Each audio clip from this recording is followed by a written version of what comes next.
guys, and welcome back to the show. So really hope you're enjoying my content so far, and if you do, please don't forget to hit the subscribe button, like the video, and hit the bell icon so you'll get notified of new videos. Today we have a very nice and interesting watch. So for months I've been considering getting a Seiko SKX, but it has a 7S26 movement, which is already being quite dated.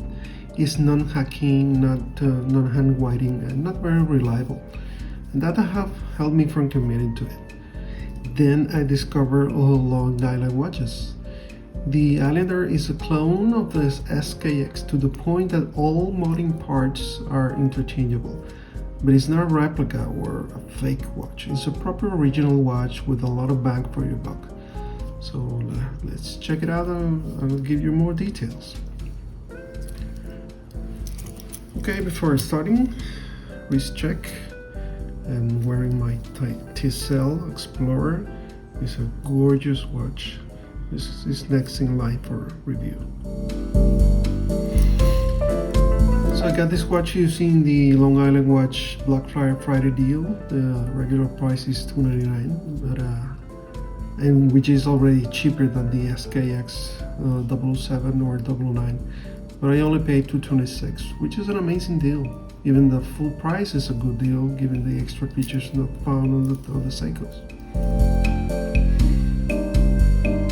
The original SKX, as I mentioned, used the old 7S26 movement, which doesn't hack or hand winds, and many have reported that it's not really that precise or reliable. The Islander uses the more modern and proven NH35. It has 24 joules, hacks and hand winds, 41 hours of power reserve, and beats at 21,600 beats per hour. The case is a 316L polished on the sides and circular brushing on the top. It's 42 millimeters in diameter, 13.5 thick, and 46 lug to lug. It has drill locks, making swapping the bracelet pretty easy. As you can see, I already started mounting this watch. I already swapped the bracelet and the bezel insert, but on the original bracelet, the center link protrudes a little bit, so the overall size comes to 52 millimeters. The distance between locks is 22 millimeters. It has a very nicely sized and signed crown at the 4 o'clock position, which is standard on all Seiko SKX. It has a crown guard as well. The crown guard is a little bit sharp on the bottom, so it's kind of a little bit of uncomfortable when moving the crown. The screw-in back cover has the Islander logo and some engraving data. It has 300 meters of water resistance, so it's a proper diver's watch. So the bracelet is the original bracelet is a nice three-link bracelet. I can't say, well, we were not supposed to say the word oyster since a registered trademark for Rolex. It has screw-in pins.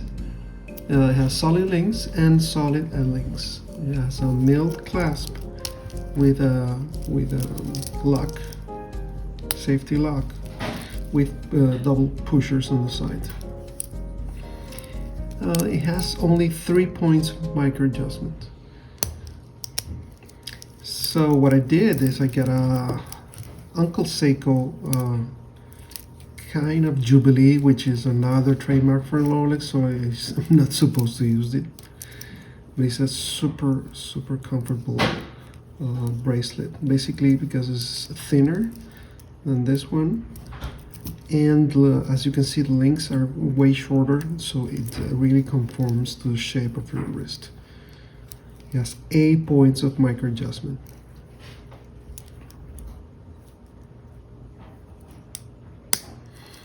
Sadly, it doesn't have on-the-fly adjustment, which It's really helpful in warm and humid climates, but it's definitely the best next thing. The dial is it has a nice toned down blue color, which will surely make for a fine mod in the future. More about that at the end of the video. It has arrow minute hands and syringe tips. The sword type of hour hands also has a syringe tip. It has a flat sapphire crystal with blue AR coating. It has a date and day complication. It has applied markers with printed logo and texts. It has chapter ink with the same blue tone as the dial. And all the lume is C3 Super Luminova.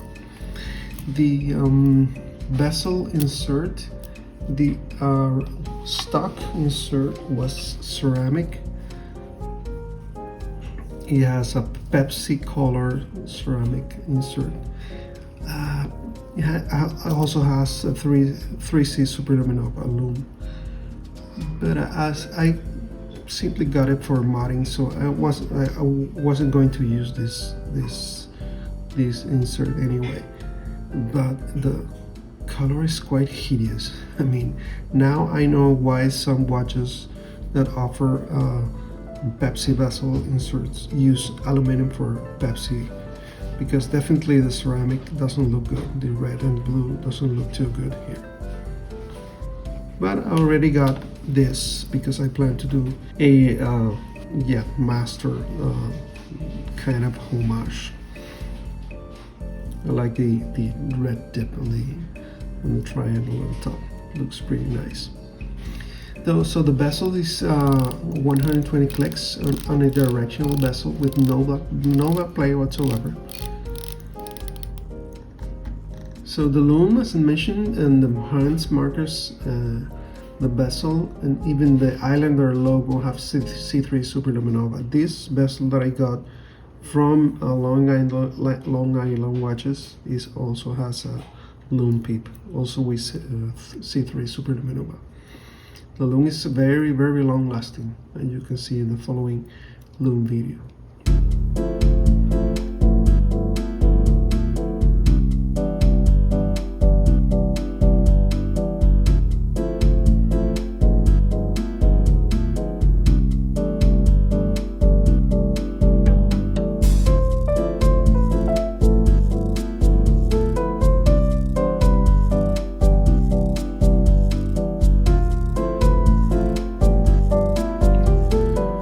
So let's see how it performs with a Timegrapher.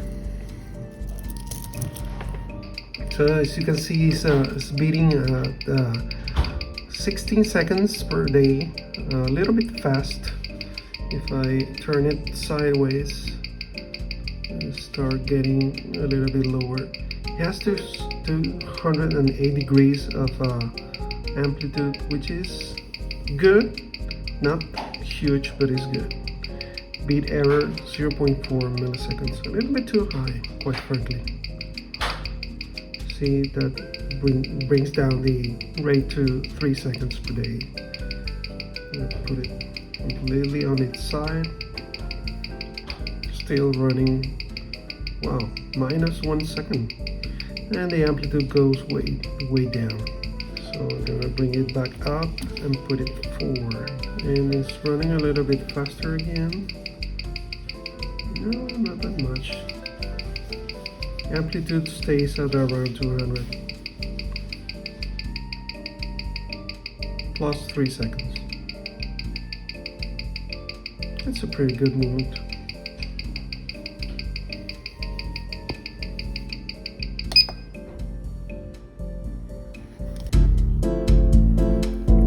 So final comments. This watch is advertised by Mark from Long Island Watch as the perfect modding foundation, so it screams to be modded. And the reason for that claim, which I consider is completely true, is that the watch already has a lot of features that modders start to replace on the Seiko SKX model, like the movement and the crystal, which can easily make for 1/3 of the overall price of the watch, or more, depending on the type of movement and quality of the crystal if it has AR coating or not, which in this case already has. So having an NH35 and a sapphire crucible with AR coating, that's a huge gain already. And for less money than the SKX, I think it's a no-brainer. So the worst part was the bezel that I already replaced. This newer version have sapphire inserts, which I think they look better, but I didn't get the was for the bezel insert, quite frankly. It has a very nice look, but the red looks horrible. It looks like a cheap piece of tin metal, although it's ceramic. I don't really care too much for Lume bezels, as I feel that it takes away from the dial and hands, and it can be confusing when the lights are out. I prefer a Lume pip instead of a fully Lume bezel. I mean, they look great and it's a good show, but it's not my cup of tea. So I also ordered from Namokina Mods some Mercedes hands with a red second sound, which are also C3 Super Luminova. The last thing I can comment on the not so good from this watch is the crown guard that I already mentioned. I feel it's a little bit sharp and too low, so manipulating the crown can be uncomfortable. It's definitely not a deal breaker. The bracelet is pretty standard. I like the fact that it has very nice cruise pins, but only 3 points of micro adjustment is simply too little. So it's a diver's watch, so you should have some diverse feature in the bracelet, like comfort adjustment or diverse extension, but it has none. These Uncle Seiko bracelets do not have those features as well, but it has 8 points of micro adjustment and 8 removable links. I mean, they have 4 here and 2 here and 2 more that are already removed, so that's a lot of adjustment. Other than that, I feel I might be getting more Islanders to mod. Really love the size and the performance. So this is it, the Islander ISL-03. Hope you like it. Thanks for watching.